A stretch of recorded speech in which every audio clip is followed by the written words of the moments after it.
symbolically, the state no longer had a defined territory.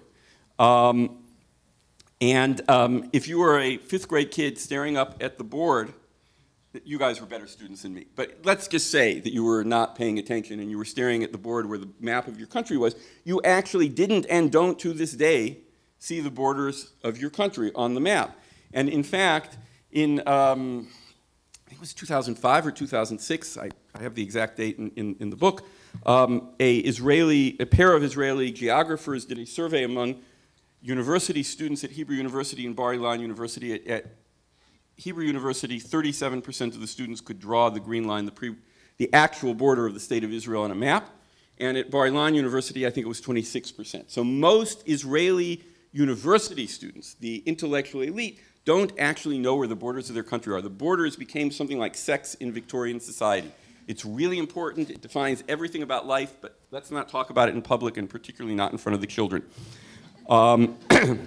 However, the real erosion of the border and the erosion of the rule of law began with the establishment of settlements over those lines. The first settlement was established in the Golan Heights on July 16th, 1967.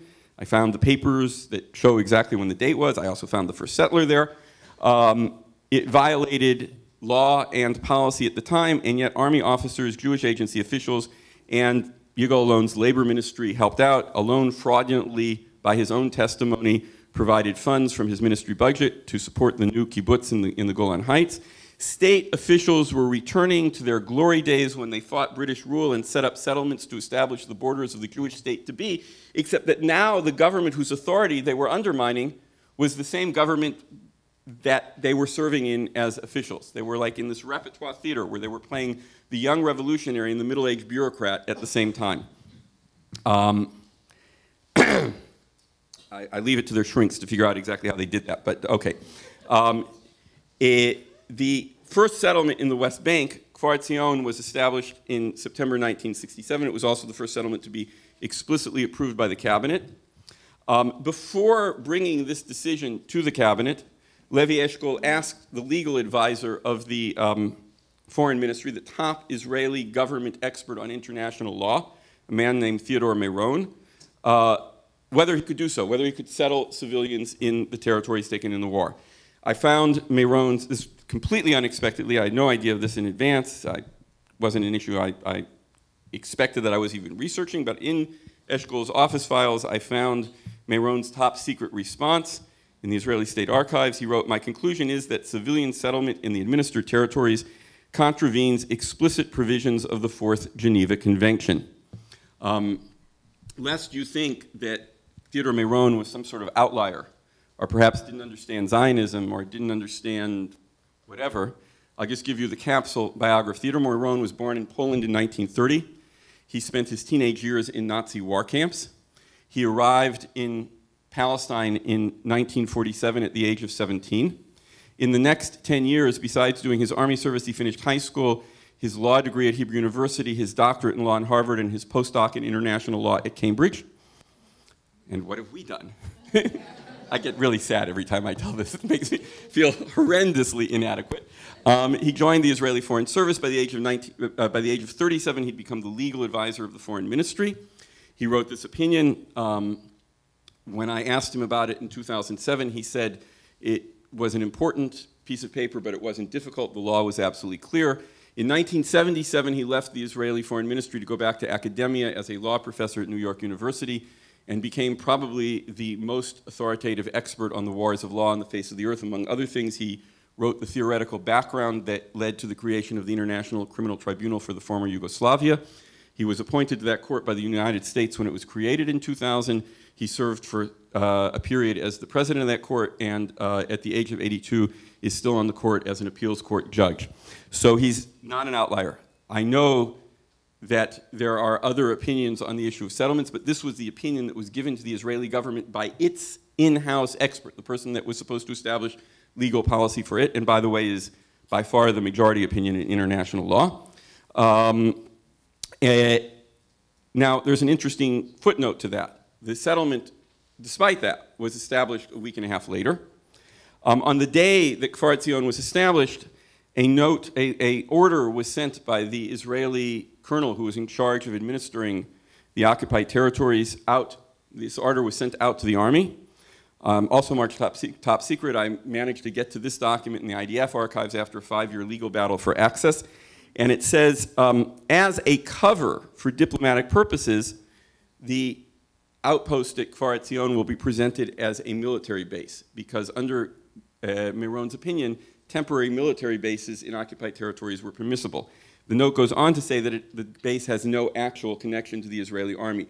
The reason for adopting a ruse is because government officials accepted that that was the law. Otherwise, they didn't have to pretend that they were keeping to it. So you had a situation now where the prime minister himself was acting like the young revolutionary, defying the law in order to create settlements which would create the borders of the Jewish state to be, except that the Jewish state was there already. Settlement was supported, is supported to this day throughout by secular governments. The most dedicated pool of settlers came from the religious Zionist community, what is roughly overlaps what's called modern Orthodoxy in the United States, although it's more complicated than that. In the wake of the '67 war, that community, particularly the younger generation, was swept by a theology that said that the creation of the state and the victory in '67 were God acting in history to bring the Messiah. That view created a situation in which the land and settling the land became core values of Judaism. By supporting settlement, and particularly supporting settlement by these settlers, the government inadvertently acted to create their hegemony within modern Orthodoxy, their ideological dominance within modern Orthodoxy in Israel, within religious Zionism in Israel, because what happened is, well, two levels of things. One is that one of the ways of economically supporting their settlements was to create educational institutions in those settlements. And a second thing was that an incentive was given to teachers whereby they receive higher salaries if they live in settlements, whether or not they're teaching there or within the Green Line, so that many of the teachers in my children's Orthodox schools in Jerusalem are people who live outside of Jerusalem in the settlements. So in effect, in order to economically promote the settlements, what happened was educational dominance was given to a school with a very nationalist right-wing interpretation of Judaism. One further development here, which is critical and which brings us back in a sort of way to the Altalena affair, is that starting in the late 1980s, a new kind of Orthodox educational institution was created, particularly in the settlements, called the Pre-Army Academy.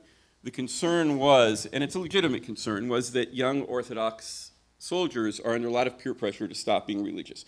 So you'd set up like a gap year program where before going into the army, young men would go to this program and they get some, you know, a religious booster shot of a year of study so that they'd be more able to resist the peer pressure when they went to the army. But with the booster shot in Judaism comes a shot of the ideology that Judaism equals settling the land and keeping all of the land, and a shot of you should succeed in the army, you should go to combat units, you should go on to the officer corps. Between the beginning of these institutions in the late 80s and today, the proportion of graduates of the infantry's officer training corps who come out of the religious school system went from 2.5% to over 25%. The actual percentage of soldiers coming out of that system is about 13 to 14%. Now, obviously, not all Orthodox soldiers or officers are right-wing. My kids could tell you otherwise. But what it did do is it created a rising number of people within the combat units of the Army, and particularly in the officer corps, where there are questions as to whether in the crunch they would obey their commanders or their rabbis. And one of the expressions of that was that during the withdrawal from Gaza in 2005, the Army refrained from assigning certain key infantry units to the front edge work of actually evacuating settlers because they were afraid that there would be a significant insubordination in those units. That undermines the original principle established by the Altalena affair that there would be that the Army answers only to the government and not to political factions. I want to stress as a counterweight, again, that Israel has an incredibly active civil society, human rights groups, high level of public involvement, and that I raise these issues not in any sense to condemn. Countries, like individuals, are known by their contradictions. The United States began as the inspiration of democratic revolutions around the world and as a country with deep institutional racism. The question is not how you started. The question is which way are you going? Do you judge the United States by its decision in the Dred Scott decision of ruling of 1857 that said that black people could not be citizens of the United States? Or do you judge it as per November 5th, 2008? The question is which way are you going? And so the question for me as an Israeli committed to my country's future is which way are we going to go? Are we going to allow an erosion of our democracy and of a humanistic Judaism that has a concern for the other?